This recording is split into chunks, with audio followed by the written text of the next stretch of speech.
La Fundació Tàpies formarà part de nou, doncs, dels atractius turístics culturals de la ciutat. Fins i tot hi ha empreses que s'han especialitzat oferint la cultura com a eix temàtic.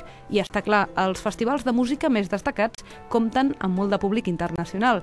Així que avui direm allò de Welcome to Barcelona. Us en recordeu d'aquella expressió que va fer fortuna del turisme de borratxera, que deia la consellera? Doncs d'un altre tipus de turisme volem parlar avui, tot i que això és una teoria, després a la pràctica no se sap mai. Volem saber si la cultura atreu molts turistes cap a la ciutat de Barcelona, atrets bàsicament això, per la música en directe, per la gastronomia, pels museus. Existeix un guiri cultureta amb el permís de Pompeu Fabra? Avui ho sabrem.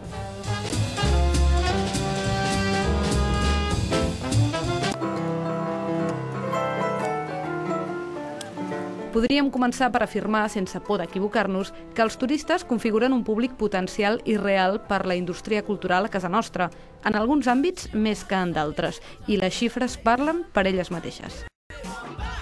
Les xifres d'assistència del Festival Sonar solen rondar entre les 70 i 80.000 visites, total circulant al llarg dels 3 dies i les 3 nits del festival. Entre un 42 i un 50%, depèn de l'any, de fora de l'estat espanyol, públic estranger. Del públic internacional que tenim, una majoria important, la més nombrosa, ve de públic anglès. El Museu Picasso rep una mitja d'uns 3.000 visitants diaris, tot i que alguns caps de setmana pot arribar a 4.000 o 5.000 persones. Anualment acabem sent un museu amb una miqueta per sobre d'1 milió de visitants. Públic estranger i espanyol són aproximadament el 80%. El 20% que està en augment és públic local. Però el que busca la gent ara és anar més enllà d'aquestes visites i han trobat a Barcelona un teixit creatiu que està format per propostes culturals i artístiques institucionals, però també iniciatives privades que són molt difícils de detectar. Sembla, doncs, que hi ha un tipus de visitant que es desmarca del perfil habitual. Què és això del turisme creatiu? El turisme creatiu seria com una mica una especialitat, potser dintre del turisme cultural, que es caracteritza per la participació. Per exemple, una de les activitats que vam fer va ser permetre a un grup d'estudiants del Regne Unit que venia per estudiar la creativitat en el barri del Raval, conèixer artistes que tenen el taller en aquesta zona, treballar amb ells i al mateix dia tenien també l'oportunitat ells mateixos de fer fotografies del barri, les quals van exposar a la nit. Era com un feedback, un retorn pels barcelonins. Podríem definir una tipologia de turista que consumeix cultura a la ciutat? La franja majoritària de visitants que tenim ronda entre els 18 i els 30 anys. El públic estranger que visita el Festival Sonar passa una mitjana de 5 dies a Barcelona.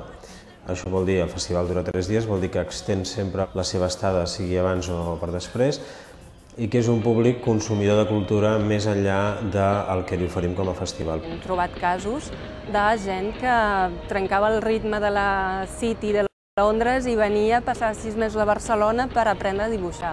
Una persona que ens ha vingut de les Bahames per 5 dies a Barcelona per fer un curs de ceràmica.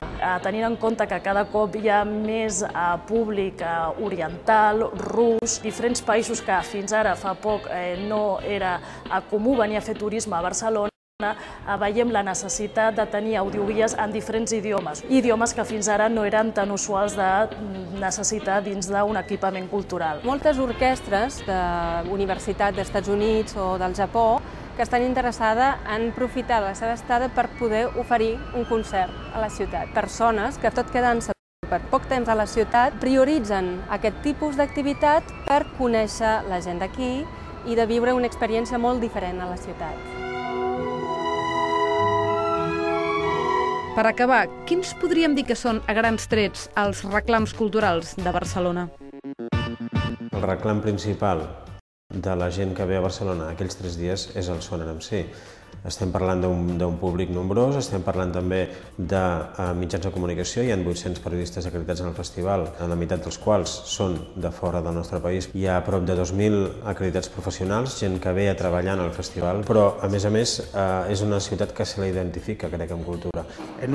Zona es el Día de Andalucía, tenemos un puente y entonces hemos aprovechado para venir a Barcelona y hacer una visita cultural. We read an article in our local paper